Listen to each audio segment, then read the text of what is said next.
Well, today, or yesterday, I should say, was a huge day. And apologies for how I look. I just woke up.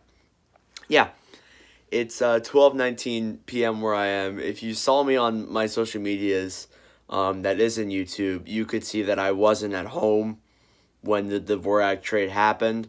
So I wasn't able to cover it right away. Of course, if I was home, I would have been the first person to make a video about it. So, yeah, Jesperi Kotkaniemi is officially a Carolina Hurricane.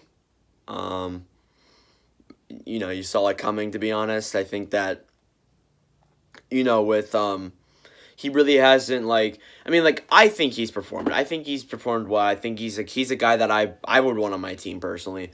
But Montreal just didn't really see him performing, to the level that he was supposed to, being of course, a third overall pick. He did not perform to the way they wanted him to, which I guess it makes sense, sure, but I thought he played well, relatively throughout his entire tenure, and I've said it so many times. He is my favorite Montreal Canadian, no doubt in my mind. Favorite Montreal Canadian. So we do have some things to discuss here. Of course, so now he is a Carolina Hurricane. Their center core is unfreaking believable right now. You add him to that roster.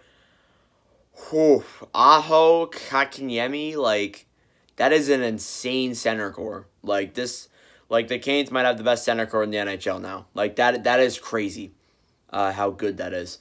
And of course, when they did that, I think they were over the cap. But what was just announced today before when I made this video was that Jake Gardner underwent surgery, and they put his $4.06, I think, $1 million contract on LTIR. So now I think they're officially under the cap. I could be wrong. I may not be wrong, but I need to check that out for confirmation, of course. But yeah, on the Carolina side of things, that is great, obviously, and now we can get into the trade.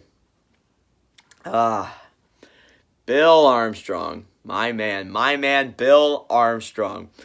So, okay, when I saw everyone getting dealt out, Kemper, Peterson, all the other guys that we saw get traded in the past couple of weeks, I was like, all right, okay, it's a rebuild, it makes sense. So, our best players relatively were Chychrun and Dvorak. Now, I was thinking, okay, so Dvorak, I see him as a deadline move, one of those deadline moves. I see him as the Kyle Palmieri, the Kyle Palmieri, Travis Zajac type, where if you were to trade for him, it would take a first-round pick at the trade deadline.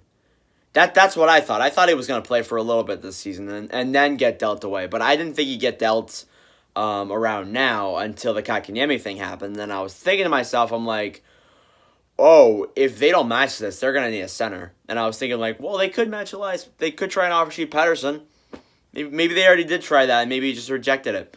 But they could have tried that. They could have tried to sign Tomas Hertl, which honestly, I mean, you could call this biased. I think Dvorak's a little bit better than Tomas Hertl, to be honest, just from watching plays and stuff as an Arizona Coyotes fan. But you could have gone on and get Tomas Hertl. But Dvorak, still solid. Still very solid. And now Montreal's center core is way more concrete. Obviously, Dvorak, Suzuki, it could be Evans or Paling, and then it could be Paquette if they try to roll with that. So that's their center core. I like that. I like that center core a lot. So I think it's going to be a very solid center core heading to next season. Both teams definitely improved with the center. And as for Arizona, keep on bringing in the picks. We have 3 first-round picks for next year. We have another 4th-round pick in 2024. It's confusing to me. I was like, okay, what? Why are we trading for 2024 picks? But whatever. I guess it's whatever. But we have a ton of picks in the next round. We have, sorry, if I'm not mistaken, I think we have We have 3 first-round picks. I think we have, like, 5 second-round picks. I might be wrong on that. So we have, like, 8 picks in the first 2 rounds. Like, that is unbelievable. 9 picks if you include the third round.